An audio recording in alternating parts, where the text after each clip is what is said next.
Okay, the RTX 3080 from Nvidia. This is the most powerful GPU I've ever had in the studio. It's also the most exciting graphics card I've ever put into a system. It is awesome. Now, I spent the greater part of the past week just playing a ton of games on this thing, so I want to go through the user experience, talk about some things that you should be aware of if you're interested in picking this thing up, and let's just get in. Now, the design elements of this thing. This GPU looks very different from anything else NVIDIA has put out before. The 10 series I thought always looked like Ninja Turtles. I love the way those things looked, and I think most people did at the time. The 20 series was less appealing to me. It's more simpler design. But this year, the 30 series looks awesome. I love the design language on this thing. To me, it's like the fins, right? Normally, there's some kind of shroud that covers up a lot of the fins, but this year, the fins are what define the design aesthetic of this thing. It's such a nice design language. I love it. It's a very industrial look, and it's very clean. There's no screws, at least no visible screws. You got to pop off covers to get to them. It's a really nice looking card. The GeForce logo lights up with white LEDs. It's not green like previous years, and you can't change the color of it or anything, at least not that I can tell. You also can't turn it off in software, at least not in the EVGA X1. So it's just white LEDs, and it looks pretty clean. And there's also some faint white LEDs as well on the X design across the front and the back of the card. There's also a new 12-pin power connector. So the way this works is it takes two 8-pin PCIe connections and it pipes it into a single 12-pin. They include the adapter. It's like a Y-shaped splitter. I don't love it. It doesn't matter how you spin it. Like, it just looks unattractive. And it takes away from the overall amazing design aesthetic of this GPU.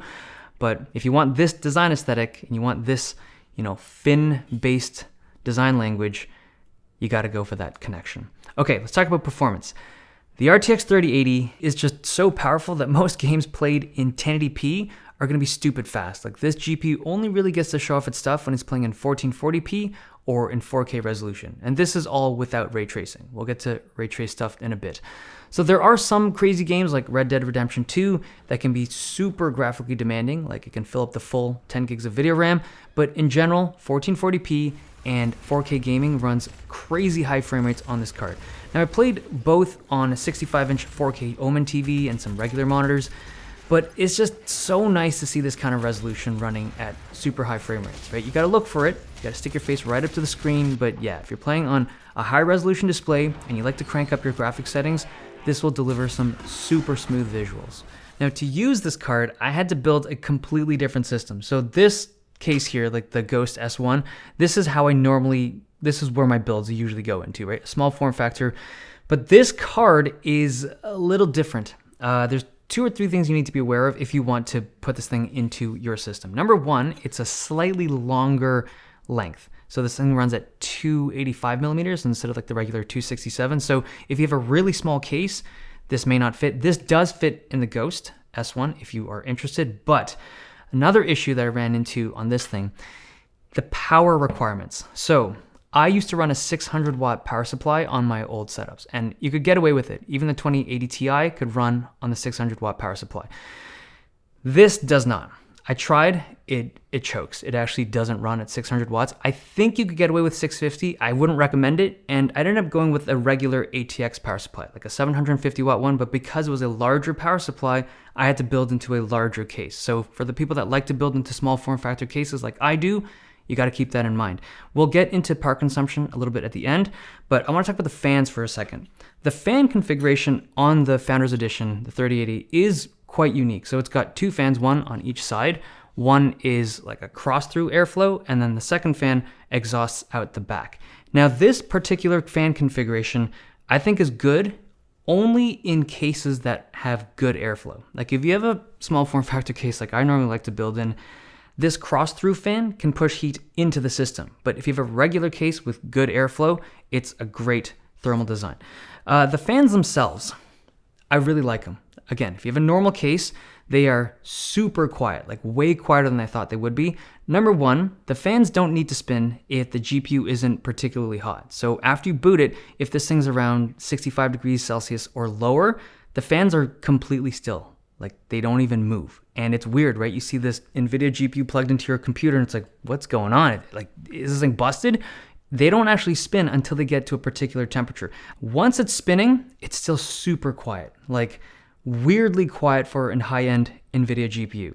The thing is, if you have bad airflow in your case and these fans need to spin up at max, it is an annoying sound. It's not super loud, but it is a higher pitched whine that is quite unpleasant. But that only exists again, with cases with poor airflow. But in, I think, like 95% of builds, you're gonna love the thermal design and the acoustics of this GPU.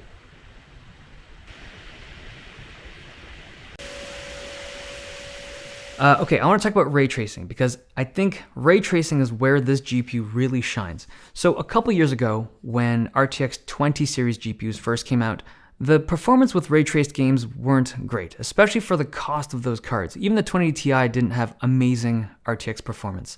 The 3080 at $700 delivers like 35 to maybe 40% better ray tracing performance than a 2080 Ti. It's really good. Ray traced games look amazing, right? Stuff just looks so different. It's this visual treat to see these types of graphics, like the shadows, the reflections, the lighting. It's all done so well. And this kind of image quality isn't new, right? We've been able to see this for a while, but being able to use ray tracing while maintaining a high frame rate like this at a reasonable price is significant. It's special. Like if you think about what this is gonna do, the 30 series GPUs, like eventually the 3060, the 3070s, they're gonna come out. And when those come out, this type of tech, like reasonably priced ray tracing capable GPUs, it's gonna spread, right? More and more gamers are gonna have access to this kind of ray tracing capability with their cards. And then the developers, now there's a real incentive for developers to put in the effort and the time to make ray tracing available in games. Like I think this is gonna be a turning point. Not this specific card, but the 30 series is gonna be a real huge turning point in ray tracing for games. Like you saw what that stuff looks like. It is so nice. It's a whole new type of gaming and the pricing is becoming reasonable. Now I want to close off this video with a conversation of power consumption. I think this is my one and only major concern I have about these new GPUs. The RTX 3080, the Founders Edition, pulls around 320 to maybe 330 watts at peak. It's a pretty power-hungry GPU. Now compare this to last year's, or 2 years ago, the 2080 Ti, that pulled around 280 at peak, so about a 50 watt difference, which is not super significant, but if you look at percentages, this is like a 20% higher power draw for about a 35, maybe 40%, depending on type of gaming and resolution. Let's say 35, to be conservative. 35% better performance for 20% increase in power consumption. Now, they went to a smaller manufacturing. This is 8 nanometer tech from Samsung, and it's not as energy efficient as I thought it would be.